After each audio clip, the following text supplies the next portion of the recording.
చేసిండ్రు. మీరు చెప్పినా, మీరు మాట్లాడినా, మీరు కొట్లాడినా వినేవాడే ఆనాడు లేడు. ఆనాడు మిమ్మల్ని నిస్సహాయులం చేసి ఉన్న ఉద్యోగాలను తొలగించి మిమ్మల్ని చెట్టుకొకరిని పుట్టకొకరిని ఎక్కడ పడితే అక్కడ విసిరేసిండ్రు. ఇదంతా చరిత్ర, ఇది నిజం. మీ కళ్ళ ముందే ఇవన్నీ జరిగినాయి. అందుకే ఆనాడు నేను పాదయాత్ర మొదలుపెట్టినప్పుడు సమ్మక్క సారలమ్మ జాతర సాక్షిగా సమ్మక్క సారలమ్మ ఆశీర్వాదం తీసుకొని సీతక్క తోడుగా పాదయాత్ర మొదలుపెట్టి వివిధ నియోజకవర్గాలు వివిధ జిల్లాలలో రైతులను కలుసుకుంటూ పేదలతో మాట్లాడుకుంటూ వాళ్ళ సమస్యలు తెలుసుకుంటూ ముందుకు వెళ్ళిన. ఎవరిని కదిలిచ్చినా అది ప్రభుత్వ ఉద్యోగి అయినా, ప్రైవేటు వ్యక్తి అయినా, పేదవాడైనా, దళితుడైనా, గిరిజనుడైనా ఈ ధరణి ఒక భూతంగా మారి మమ్మల్ని పట్టి పీడిస్తుంది. ఈ కొరివి దయ్యం నుంచి మాకు విముక్తి కలిగించండి అని చెప్పి, అందుకే రాహుల్ గాంధీ గారితో చెప్పించిన సిడబ్ల్యూసి సమావేశంలో తీర్మానం చేసినాం. ప్రజాపాలనలో ఇందిరమ్మ రాజ్యంలో ధరణిని బంగాళాఖాతంలో ఇసిరి వేస్తాం, దానికి ప్రత్యామ్నాయంగా చట్టాన్ని తెస్తామని ఆనాడు చెప్పడం జరిగింది.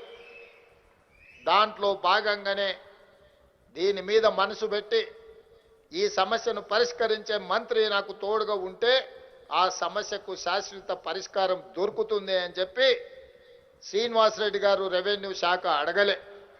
కానీ నేనే ఢిల్లీలో మా పెద్దలతో మాట్లాడి ముఖ్యమంత్రికి ఒక నిర్ణయం తీసుకున్నా.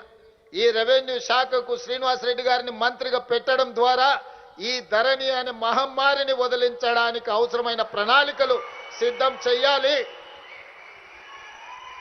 అని చెప్పి వారితో పాటు నిష్ణాతులైన నిపుణులతో ఒక కమిటీ వేయడం జరిగింది.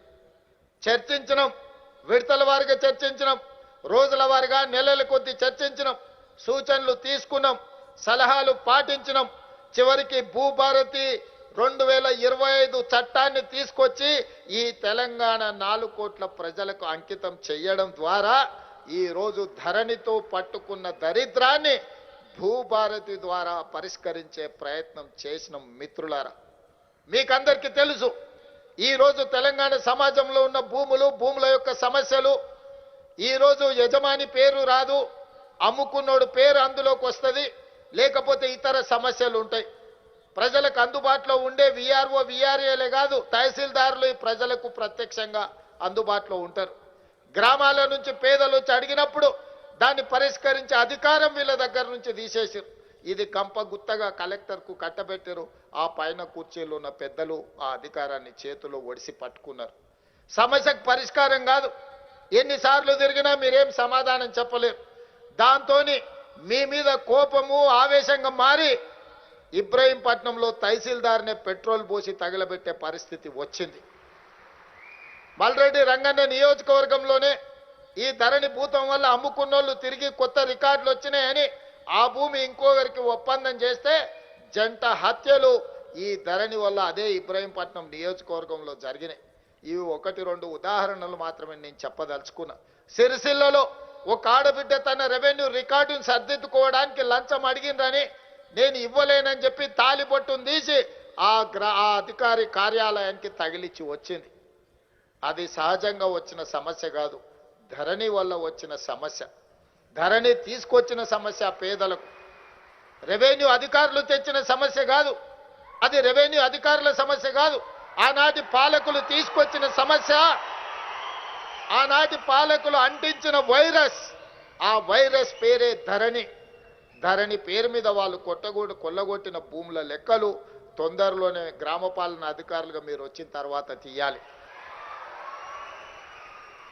అందుకే అన్ని రకాలుగా ఆలోచన చేసినాం, అందరితో మాట్లాడినాం, అందరి సలహాలు సూచనలు తీసుకున్న తర్వాత పేద రైతులకు ప్రభుత్వానికి ఒక వారధి ఉండాలి, సారథులుగా మీరు మారాలి అని ఈరోజు గ్రామ పాలన అధికారులను 5,000 మందిని నియమిస్తున్నాం. మిత్రులారా, ప్రభుత్వానికి పేద ప్రజలకు ఈ తెలంగాణ సమాజంలో ఉన్న దాదాపుగా 1,56,00,000 ఎకరాల భూములకు సంబంధించి, వ్యవసాయ భూములకు సంబంధించి రెవెన్యూ రికార్డులను ప్రక్షాళన చేయడమే కాదు, పారదర్శకంగా పేద రైతులకు అందుబాటులోకి తేవడమే కాదు, గతంలో జరిగిన తప్పిదాలను సరిదిద్ది ఈ రోజు ప్రజలకు అందుబాటులో పెట్టవలసిన బృహత్తరమైన బాధ్యత మీ భుజ స్కంధాల మీద ఉన్నది మిత్రులారా. ఈ భూభారతి చట్టం పకడ్బందీగా అమలు జరగాలి, పేదవాడికి న్యాయం జరగాలి అనంటే ఈ గ్రామ పాలన అధికారులు ఈ రోజు ప్రజలకు అందుబాటులో ఉండాలన్న ఆలోచనతోనే ఈరోజు మా ప్రభుత్వం తిరిగి మిమ్మల్ని నియమించే ప్రక్రియకు ఈరోజు పూనుకున్నది. ఇదే కాదు, సాదా బైనామాలు ఇప్పుడే పెద్దలు శ్రీనివాసరెడ్డి గారు చెప్పినారు. దాదాపుగా 8-9 లక్షల ఎకరాల సాదా బైనామాల అప్లికేషన్లు సంవత్సరాల కొద్దీ అక్కడ నిరీక్షిస్తున్నారు.